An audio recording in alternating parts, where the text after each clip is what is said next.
Speak clearly and slowly.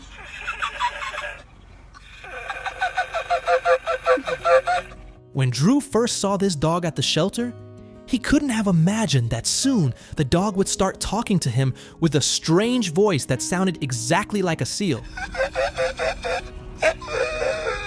But on the day they met, Drew actually had completely different plans.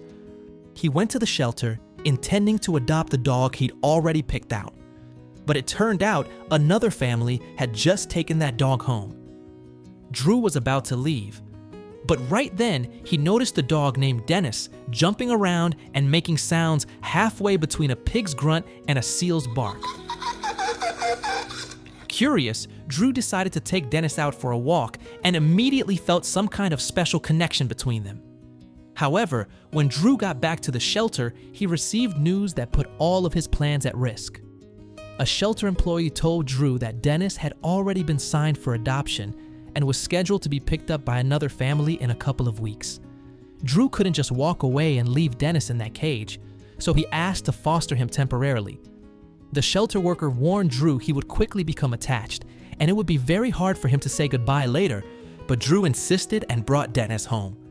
In just 2 short weeks, Drew and Dennis became so close that when the phone rang on the last day of the fostering period, Drew felt like the ground had been ripped out from under his feet.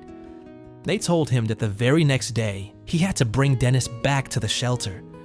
Drew felt as though he'd been hit by something so powerful that he couldn't get himself together for quite a while. Drew could no longer imagine life without Dennis and realized he wasn't prepared to lose him. No chance.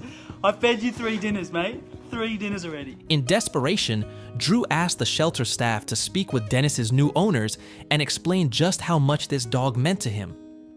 But the new owners were strongly opposed and refused to reconsider their decision.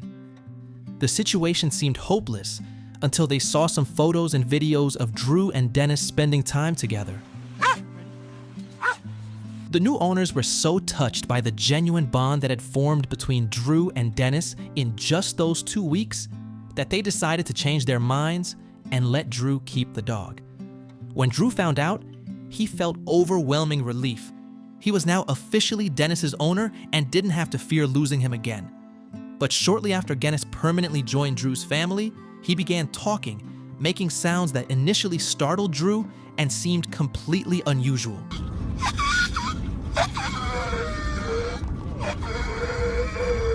At first, Drew felt uneasy, worrying that something might be wrong with Dennis. But soon he noticed that Dennis made these sounds whenever he got excited or happy, and that it was simply his way of communicating.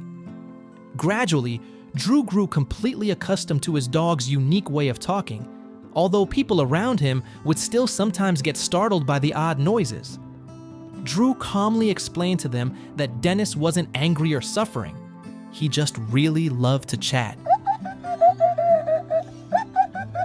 Over time, Drew began to understand that Dennis hadn't just changed his life. He had shown him what genuine love and friendship truly meant. Drew admits he used to be rather selfish, thinking mostly about himself and his own desires. But thanks to Dennis, he realized that completely different things mattered in life: genuine emotional connections and spending quality time with those you love. Dennis didn't just become his pet. He forever changed how Drew sees the world around him.